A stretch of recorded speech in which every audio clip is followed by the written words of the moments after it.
Let's deal with this bullshit.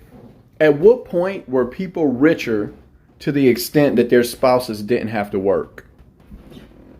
Tell me, at what point was that ever a point in the past?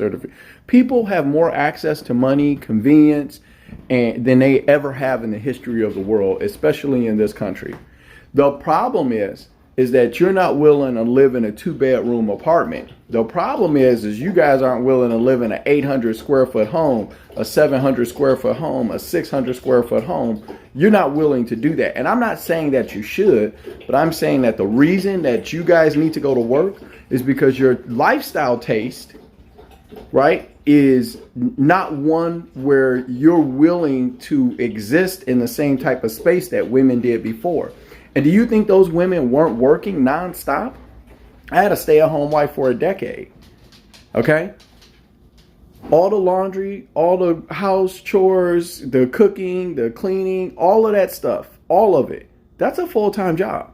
It's a lot of work to make sure that my suits get back and forth to the dry cleaner, that my clothes are all folded and the kids' clothes are folded and they're getting to basketball practice and they're getting to their basketball specialty coaches, and that my daughter's making it to gymnastics and all of these different things. Like, you're running a whole life for me because I'm making the money for us.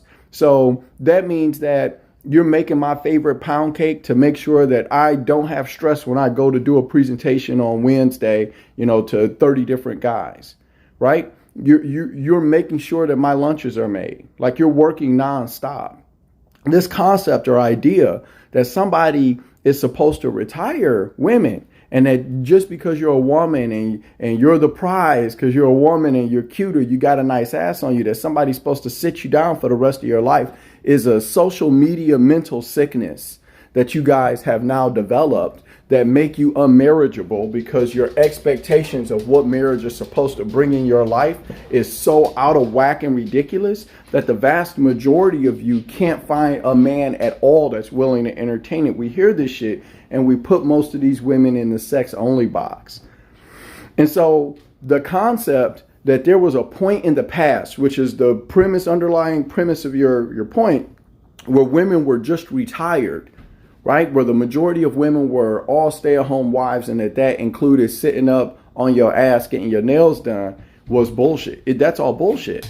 You guys' taste have become ridiculous, and you don't want to be with men as a group, not you, but women don't want to be with men who can't provide a lavish lifestyle. And so because of that, women are becoming the sole providers for themselves, and they're still having children, and they're failing themselves and the children. That's what the numbers say.